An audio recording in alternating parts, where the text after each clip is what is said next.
4:30, so we can begin. Welcome in, everyone. Thank you for joining us tonight and spending a little bit of time. I'm just going to start it with a quick acknowledgement to country, and then I'll do a little bit of housekeeping, and then I'll pass on to our presenters. So in the spirit of reconciliation, Cengage Australia acknowledges the traditional custodians of country throughout Australia and their connections to land, sea and community. We pay our respect to their elders, past and present, and extend that respect to all Aboriginal and Torres Strait Islander peoples today. And if we just go to the next slide. This webinar, and once that loads, but this webinar will be recorded. And that recording, I'm not sure if that's going to load. There we go. So this webinar will be recorded and the video and slides will be sent out next week to anyone who's registered. Please use the Q&A function for questions rather than the chat, just so that way we can keep track of any questions for designated question time at the end. Sometimes in the chat they can just disappear and we might not get back to it. And if you do have any questions about Tapis Volant or this webinar at all, you can email us at os.secondary@cengage.com and someone will be able to answer your questions there.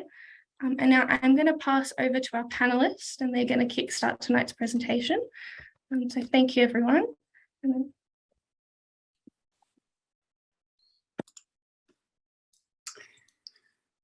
Hello, everyone. My name is Pierrick Hubert, and I am one of the authors on the team. I'm going to briefly introduce myself. So I'm Pierrick Hubert. I've been teaching French for over 10 years, and I work at Northcote High School, which is located in Northcote, which is in Melbourne.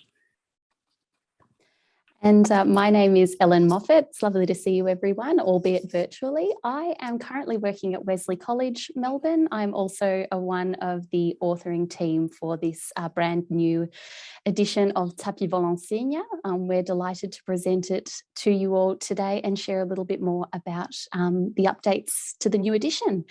Before we jump right in, we thought it very fitting to acknowledge the amazing foundation and groundwork that has been laid to date by the formidable Alan Chamberlain and Jane Samiro. So Jane and possibly also Alan are in attendance today. And so we did want to start just by acknowledging those two linchpins of the whole operation. And they truly did create in the original version of Tapis Senior a text that we've really just been able to roll with and update, and we've been very lucky to benefit from their work to date and their expertise. So thank you, Alan and Jane. Yeah, so thank you, Ellen. So the focus of today's webinar is to unpack the many new features included in the second edition of Tapis Volant Senior. But firstly, we will mention some of the key features that have been retained from the first edition. So first of all, the core content, the topics. So, you know, like being a teenager, family, technology, the future, immigration, leisure activities, travel. You will find all this that was in the previous edition. There's also, again, explicit opportunities to practice the main language skills. That is listening, speaking, reading, viewing, and of course, writing. In the book, you will also find explicit grammatical explanations, examples, and also, of course, application tasks to go with this. And that includes the extensive grammar reference material. So if you worked with the previous edition of the book, perhaps you remember there was this grammar book that came on the side. Now this is all included at the back of the book in the second edition. So you've got that extensive and excellent grammar that you'll find at the back. Of course, it is aligned with the different curricula of year 11 and 12 in different states. And there is explicit scaffolding of the different text types and of the examination techniques as well. And of course, throughout these different units of the book, you will find cultural elaborations as well.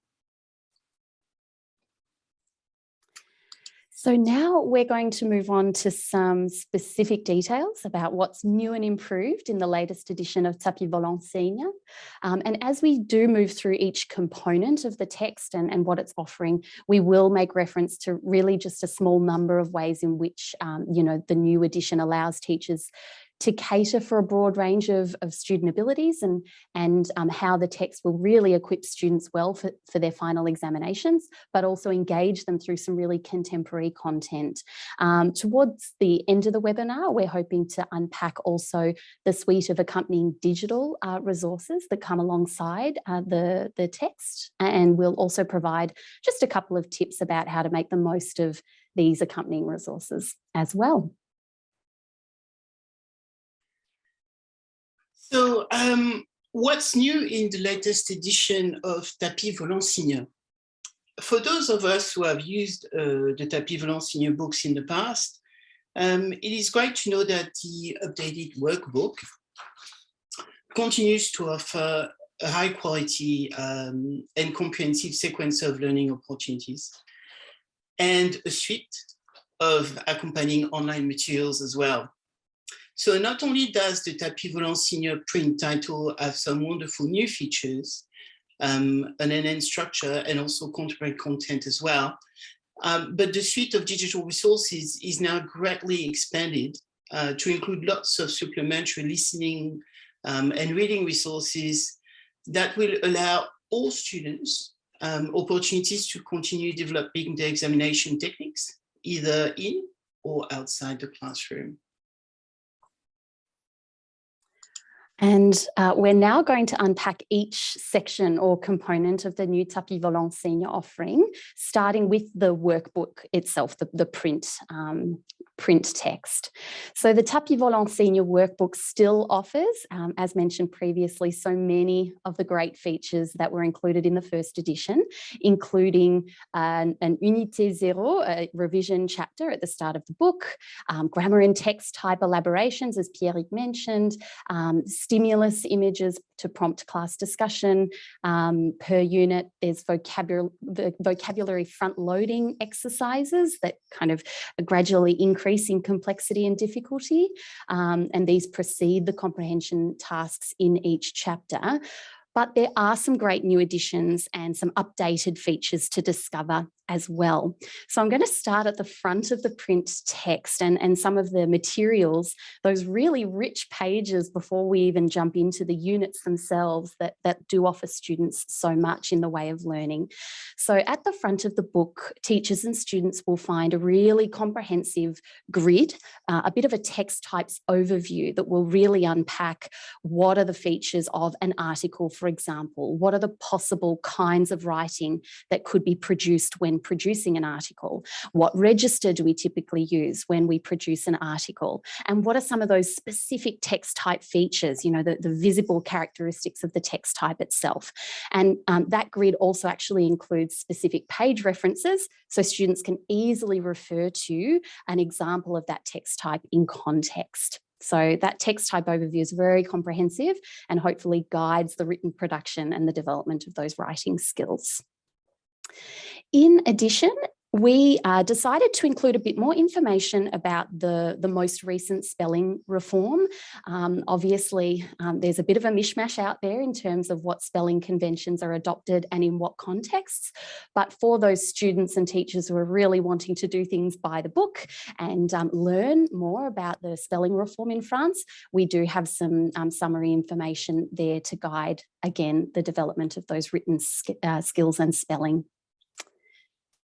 We know as teachers of a European language that is largely underpinned by this concept of gender and masculine and feminine, we went into this process really wanting to ensure that we made explicit to the students and teachers of French as an additional language our commitment to gender equity and inclusivity. I know myself as a teacher of French, I'm often presented with questions from students about why does this language work the way that it does? Could that be seen as sexist? That we have to classify things according to gender. What happens when we're speaking or referring to individuals or notions that we don't see as gendered, and it can really prompt some great discussions. But it's also good to give an affirmation, I suppose, a public affirmation of our commitment to all things gender equity and inclusivity when we're having discussions about the system of the language. Speaking of the systems of the language, understanding different kinds of writing and register is something that we want all learners of French to develop. That understanding of the role that register in particular plays when we're producing written texts in French. And so we do have quite a specific section unpacking what different kinds of writing exist, be it personal, informative, evaluative, persuasive, imaginative, and also unpacking a bit more about formal and informal register. In some state curricula, we have this, and also for anyone learning in an IB school context, we have this, newly included macro skill of viewing, and we're ever more asking students to describe images, describe visual input that they're exposed to, and so we did wish to include a little bit more of an explanation around how we go about describing an image or describing a visual stimulus, because so many of our students these days are asked to do that in an examination or an assessment context. So we hope that that helps as well. There are also some quite comprehensive study tips and tricks. So for any student who's wanting to understand kind of from a more formulaic perspective, how do I approach answering an oral examination question or structuring an essay when I'm doing my written exam, there are some really easy to follow steps and some methodological advice around how students can approach their study and examination preparation as well. We're really showing some very small snippets here. You're really just getting a taste of the very comprehensive material that comes in the front of the book. And the final thing worth mentioning at the front of the book is, of course, that Unité Zéro, that revision chapter, purely grammatical focus. And the aim of that chapter is simply to recap some grammar that we hope at least most students have covered previously. And it's a way of, even for the purposes of pre-testing or assessing where students are at in their understanding of some of that more basic grammar, it really is just a warm-up point before the students then jump into the thematic in units 1 to 10. There are some materials at the back of the book as well. So at the back of the book, we have, as Pierrick mentioned earlier, that really extensive grammar reference section. The grammar reference section not only includes really quite technical definitions of some key grammatical terms. So, for example, what's the difference between a voice and a tense, or gender versus register, really unpacking some of that meta language that students at year 11 and 12 really do need to have an understanding of. There's also a verb conjugations table, which comes in very handy as a reference resource, as well as obviously that grammar reference material. So actually unpacking new grammatical concepts that are presented throughout the units. So new tenses and moods and other constructions. So very clear and annotated often examples, worked examples of the grammar in context, explanations, highlighting exceptions to rules and things like that. All of that very comprehensive grammatical information is presented in that grammar reference section. Finally, we did make a decision to incorporate answers at the back of the book. And we know there may be queries about the rationale about this move. I suppose in making that decision, we considered the fact that, for the most part, year 11 and 12 students who have opted to study French at that level, they've chosen to be there, they're motivated to be there, they're committed to the subject. And we hope that this material can be really useful, not just in a classroom setting where there is that level of teacher guidance, but also, as a home resource for students to take on some supplementary study and revision. And so we hope that in providing the solutions, we're not providing students with an out, but we are providing, a scaffold that will guide that self-study or that self-revision should students choose to use the resource in that way and in that context, or should a teacher decide that that is how they wish for their students to use the resource. So we hope that, if anything, Answers at the back of the book provides flexibility in approach. So that's what you'll find at the back of the book. And at this point now, I will let Pierrick present a bit more about the units themselves. Thank you very much, Ellen. Yes, so I'm going to talk to you about the units, and you've got an example. And like Ellen mentioned, it's true, we only have a small portion of the pages actually on display. The new unit structure actually mirrors what you can find in Tapis Volant 1 and 2 for the 4th edition.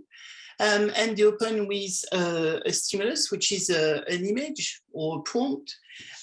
We, as Ellen mentioned, in some of the curricula now, we have to have viewing as an extra skill. So we've tried for each unit to have a sort of a different visual stimuli. So you can find drawings, but you can also find pictures. You will find infography as well. You will find different things. You can also see that there are some questions. Now we chose this one because this unit is about immigration, and you can see in the questions that we are making the links between Australia and France, and we're going to try to get students to start reflecting.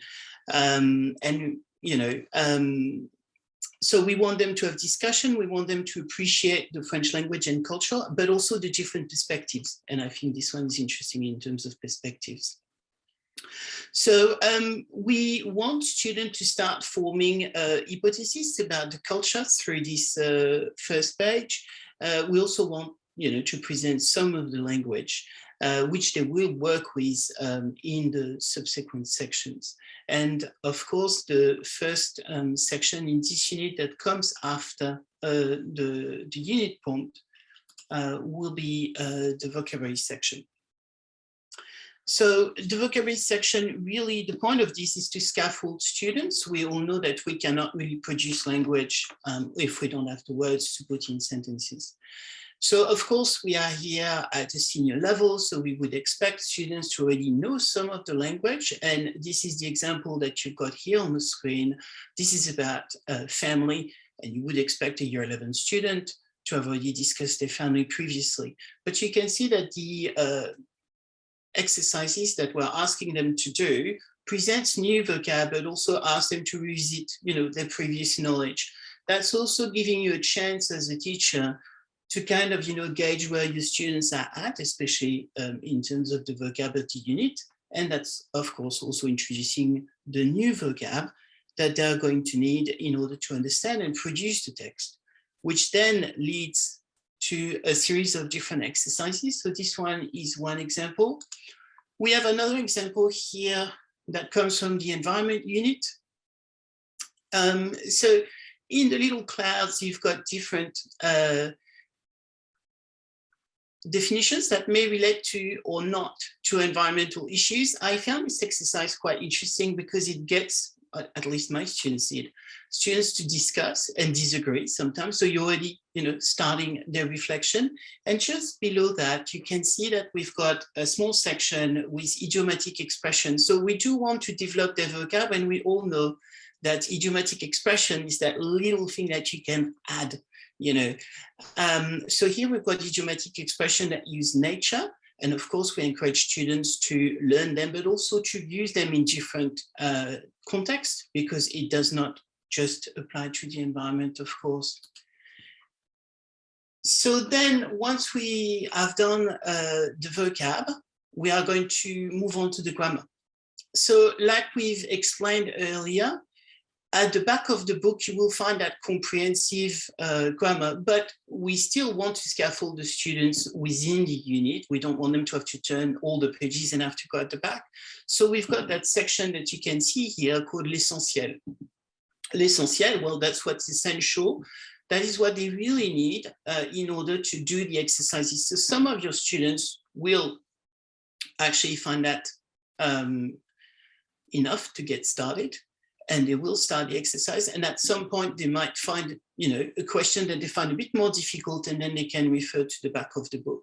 So you've got that option, to sort of zoom in or go deeper as you need, thanks to this organization. Now, this is another page about grammar. Now, we wanted to show you this one because you can see how there's this little box called Astuce. So where we thought it was relevant, we've added these little boxes to get students' attention. On this one, for example, it's telling them that for this exercise, they might also want to go back to Unit 5 to check what they've done on page 100. So we're trying to make these things so that they can make the connections between the different units where that can be helpful for them. So we are going to move on to our next slide, which then brings you to la lecture, reading. So with the reading, we have a mix of question types. We've got short answers, we've got extended answers, we've got true or false, we've got multiple choice, just to name a few. Now, I just wanted to mention about this, that in the answer section, for many of the exercises, we've actually written model answers as well. So that can be really useful for students to see them as model. So we've tried to make sure that, of course, all the text, the question and type of exercises are in alignment with the different state curricula. And the teachers can have students respond either in English or in French using keywords or full sentences as relevant for their course. And of course, it's addressing the different levels of students' ability. Now, we do hope that you can see, so on the corner here, we've got a vocabulary list. So you will find that some of the text in general, actually not some, but the text, I've got these vocabulary boxes to help students, to support them and scaffold them where they may need some of the vocab. And we also have some visual text. So here it's an infography. As we know, there's quite often figures and quantities in questions or exams. So we've got different sort of types of texts as well. We've made sure to have a variety of that so that students really get a chance to practice all the different kind of texts that they can encounter. Alors, I really like this one because I wanted to point, we wanted to point as well that we've got tasks that can, be extended, that could extend students. So in this one here, you've got the picture by Edgar Degas of the dancers in the foyer. And then you've got two texts with two different people giving their opinion about this. One of the questions is to summarize the opinion of people, but then you're asking the students to give their own opinion. So it's really, I think it gives students this kind of task plenty of agency and an opportunity as well to extend themselves. It's really an open-ended task, really. So that, of course, is in the unit on culture at the end of the book. So we've got Degas, which is quite classical, but we also have Stromae. As you would know, Stromae is a singer from Belgium. So it's also tapping into Francophonie. And it's also a nice way to introduce Verlan and the different levels of language. So we've got this text about Stromae as well. And then we have one about women in the art.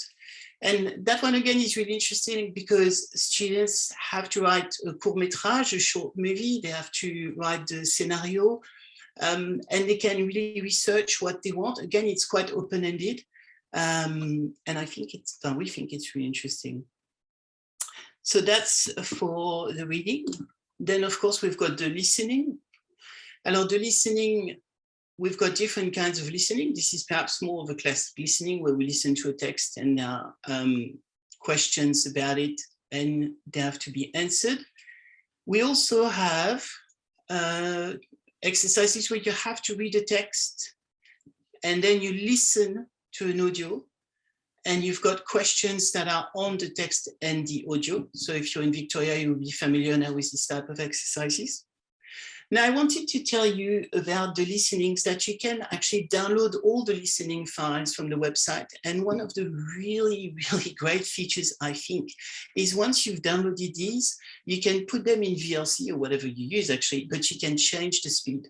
So therefore, you can really adapt, the speed of the text to your students. And if you want to make it a little bit harder, you make it a little bit faster and so on. I think it's amazing to be able to do that because you can download the listening tracks, which I think is really useful. And then when we're finished with the reading and the listening, we're getting into the writing. So you can see how we've scaffolded the student from first starting with the vocab, then the grammar that they're going to need, then the listening and reading, and then finally going into asking them to produce the language in writing. So in each unit, and that was mentioned by Ellen at the start, we address a different text type, and this text type is annotated. Now you can see here, this one is a review. It's not an easy one, it's a difficult text type. So it is annotated for students to have an example, but also understand what are the features, because the annotations are essentially what the assessors are expecting to find in these text types. And then once you've demonstrated the text type, there's a few writing topics which address different text types on the topic. And I'm just showing you another text type here, le email, le mail, which is quite classic. So again, with annotations. Now, once you've done all this in your unit, what is the last thing to do? Well, it's speaking. So we finish each unit with tâche orale, which is the speaking activities. The speaking activities, of course, it gives learners a chance to apply what they've learned in context. They can discuss, they can go over certain things that they've seen in the unit. And it really gives a great opportunity for students to work individually or in pairs or in small groups. And for you as a teacher as well, to make groupings based on their level and to scaffold your students. You can see also on this page that, again, you will see astuces. So just little things to remind students how they can perhaps do and enhance their work or things they can think of in their work. So really each chapter is jam-packed with activities, which if you combine it with the additional comprehension task provided online, so each unit actually comes with an extra reading task and also an extra listening task. So that means that if you've got advanced learners, fast finishers, or people who have a French background in your class, you can still engage them. It's also because we've got quite a fair bit of open-ended activities, as I discussed earlier. And you can still keep them challenged and engaged. So that was for the book. And now I'm going to pass it on to Ellen, who's going to describe actually the digital suite. Thanks, Pierrick. So as mentioned, there are some brand new digital resources available when the book is adopted in a school context. So for students, there's obviously access to the workbook audio itself, as well as the transcripts. So again, giving students the opportunity to be independent in their learning. All the audio, as already mentioned, is downloadable. We know that different teachers have different approaches to storing and filing and sharing audio and using it in the classroom. So that allows for that flexibility and hopefully also allows students to take ownership in, they've done a tricky listening task, they've missed a couple of phrases or words, so they go back over the transcript and try to figure out what have I missed, what vocab do I need to note down for the next time I'm tackling a similar type of task. So the workbook audio and transcripts come in very, very handy.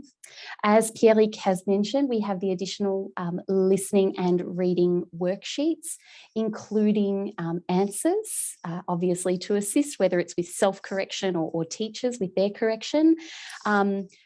These can be used in any which way. They are in Word format, so they are fully adaptable, printable, emailable, shareable in any which way a teacher may choose. Incorporate these into your weekly lesson planning so that they're covered in the classroom, or make them part of your homework plan. Assign one a fortnight for a student to submit, almost like a practice SAC type task or a practice assessment. Formative touch points along the way if you're just wanting to give students feedback and track growth. They really can be used in any way you choose as the teacher. Obviously, any supplementary resource that is separate from the book, as Pierrick mentioned, will be great for your advanced learners, for your fast finishers, or even take this worksheet, for example. It's an example reading worksheet. You may decide to strip it back a little bit, pare it back, modify it for a learner who may need some modifications to the type of work that they're receiving. So fully adaptable in that way. I think we also have an example of here we go.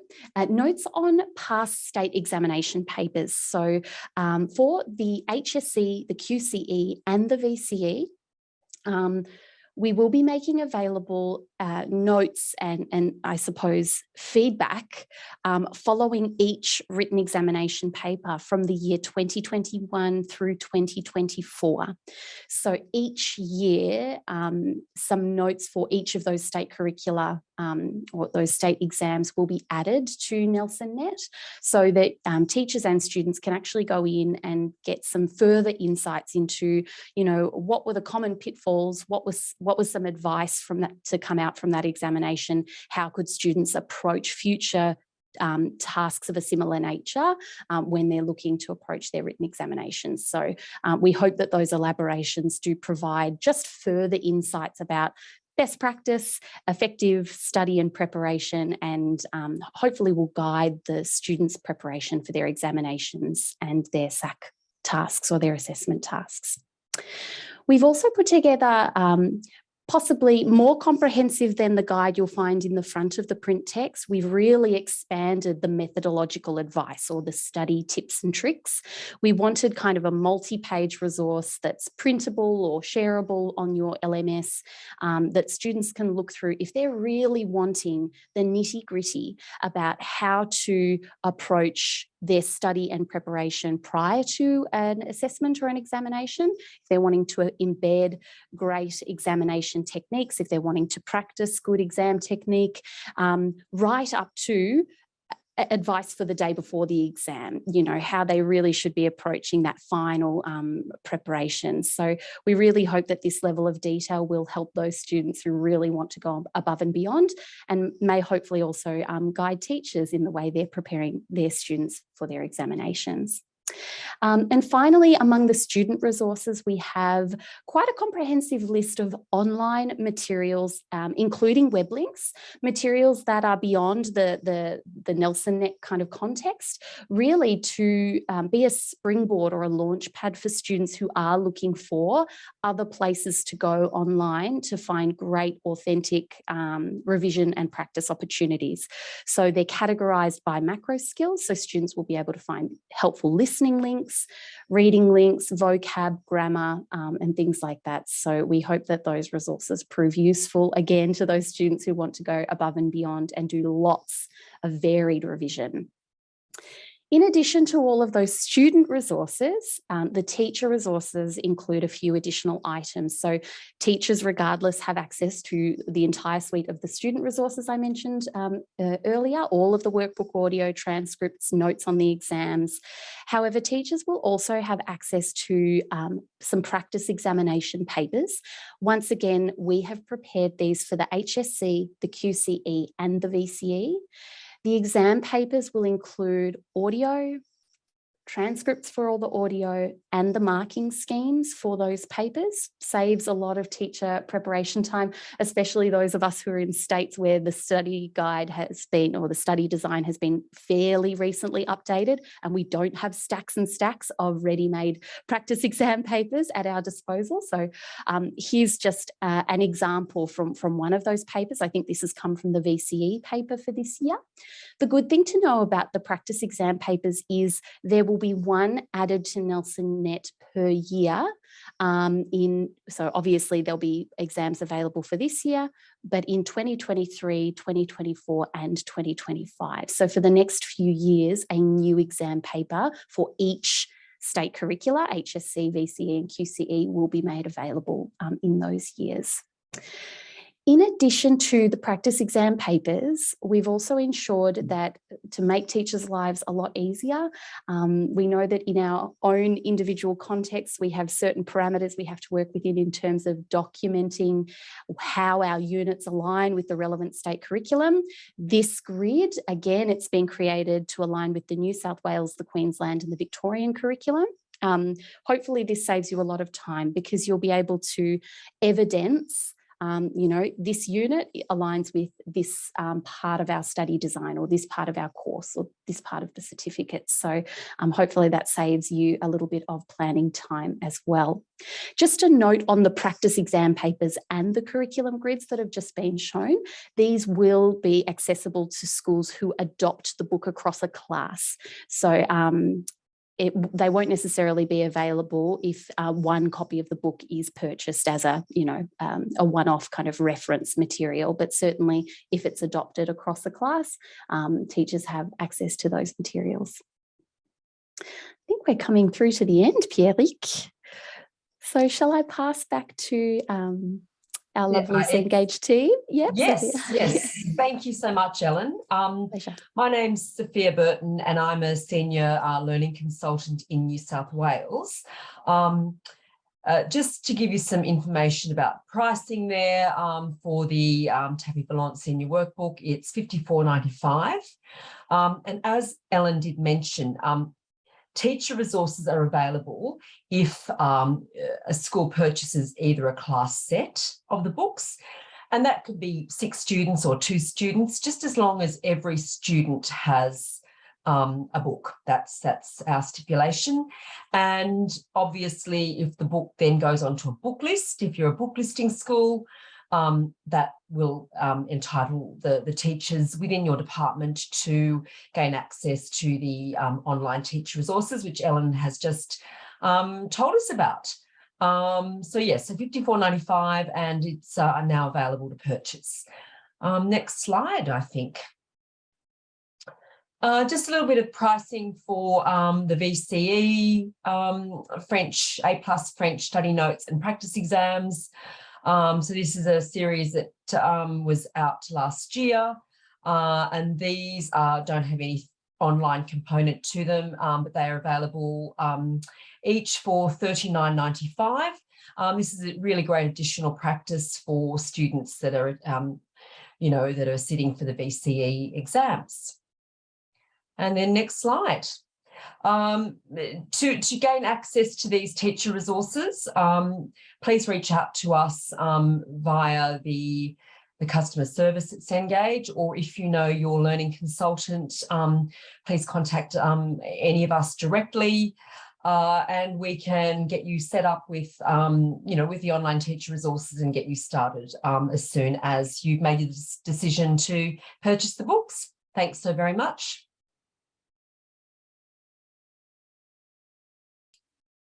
So I think, well, thank you very much for listening to us, and we hope the presentation was interesting. So this is going to be the Q&A time, and so if you have any questions for any of us in the team, we'll try to do our best to answer these questions.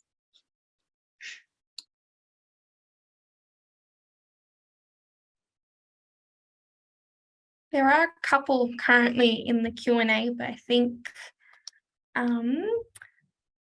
maybe Ingrid, if you take that first one about Education Perfect, and then maybe also the one about the ebook as well.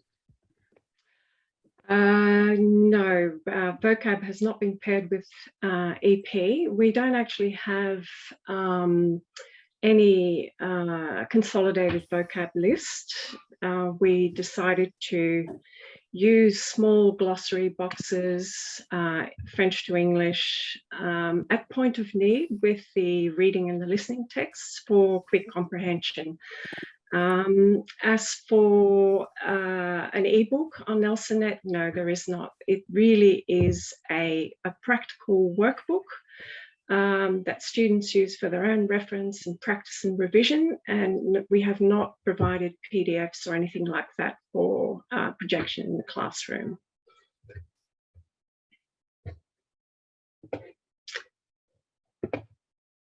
And there is another question about the differentiation tools, if any, throughout the workbook. There's a question that the visuals are in black and white. Is there any colour in the print book? I'm happy to jump in and answer the question about differentiation. I suppose every teacher will have their own approach to using this book and adjusting or adapting the materials to suit individuals in their class. So I know Pierrick mentioned earlier that particularly in the vocab and the grammar sections, I think you will find that the way the activities are sequenced, they're generally sequenced in on an increasing scale of complexity and difficulty. And so you may find that assigning particular types of exercises to particular students, you could group students by ability, if that's a way you like to work, and assign certain parts of an activity. We do have many activities that are, once you sit with the book and you open it up, you'll get a feel for this, but we have maybe part A, part B, part C. And so you might find that you can separate the exercise and assign a section to a particular student or group of students. I know that in the, sections like the vocab section, but also especially the comprehension sections, the way students respond to the questions is entirely up to you. Get them to respond in dot points, in keywords, in English, in the target language. Get them to answer X number of questions, or leave out the extended response question, which is the final question at the end of the exercise. You might simply want them to focus on the text itself and summarize some information. So certainly the materials in there's certainly a lot of questions with each exercise. You can certainly pare back the activities using your own knowledge of your students and guided by your own understanding of where they're at. And I'd also suggest using things like the individual grammar exercises or vocab exercises as little exit tickets at the end of your lesson to check that discussions about grammar or discussions about the vocab have really sunk in and that all students are feeling comfortable with the new learning. I would also say that some of those adaptable materials that come on in the digital suite via NelsonNet, fully adaptable, pare them back, add to them, give them to students in full. Again, ask them to respond in the target language, in English, reduce the number of words that you're expecting for the response. The opportunities are endless, but the content and the input is certainly there for you to play with. I hope that helps.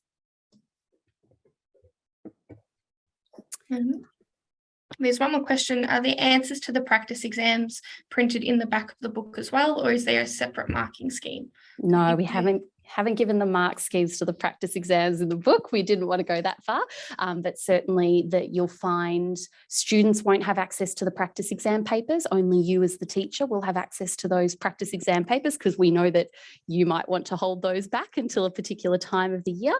And similarly, the mark schemes are only available to you. Certainly shareable with the students if you choose to do that, but not accessible to the students until you choose to do that. And confirming that the book is in black and white, no part of the book is in colour. Suzanne, I think there was one more question, whether someone missed the information about there being a difference to the online resources available if we purchase a class set as opposed to book listing. Correct. Look, I'll answer that one, Ingrid. Okay. There's no difference at all. I mean, some schools are just buy the class sets for the students. Some schools book list. The teacher resources that you get, as long as you have one book per student or you book list this book for your students, you will get the same teacher resources across the board. So it just depends on your school.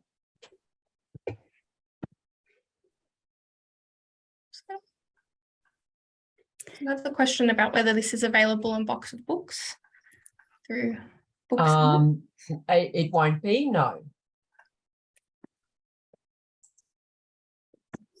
Then, if there are any other questions, you can pop them in now. That one's just a comment. But if you do have any final questions, please pop them in because we've got time to answer any other questions that you might have.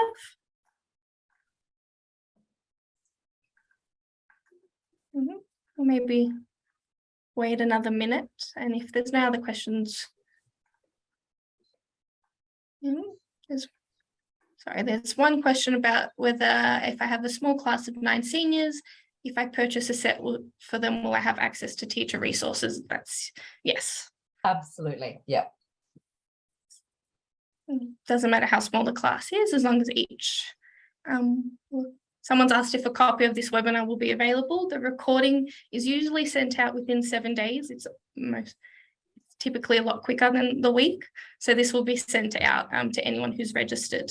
I know there were some Zoom issues with people not receiving confirmation links, so they will all be sent out.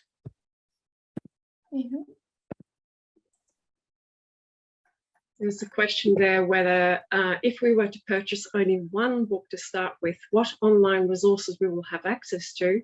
Well, if you use your access code in the back of the book, you will have access to all the chapter resources that the students have access to. Are the recordings homemade or authentic? They are authentic. We have worked with native French speakers to re-record most of the audio content. Awesome. And I think if there's no other final questions, that might have rounded out tonight's session. I'd like to thank everyone for joining us tonight and spending a little bit of time this evening and going through the new Tapis Volant workbook. I'd also like massive thank you to our presenters who worked very hard on tonight's presentation. So thank you for informing us with all this comprehensive information. I think that might end tonight's session. So I just wanted to say thank you again. This will be emailed out within 7 days. It's usually within 3. But if you have any questions, you can contact us at aus.secondary@cengage.com. And thank you. So I'll stop the recording.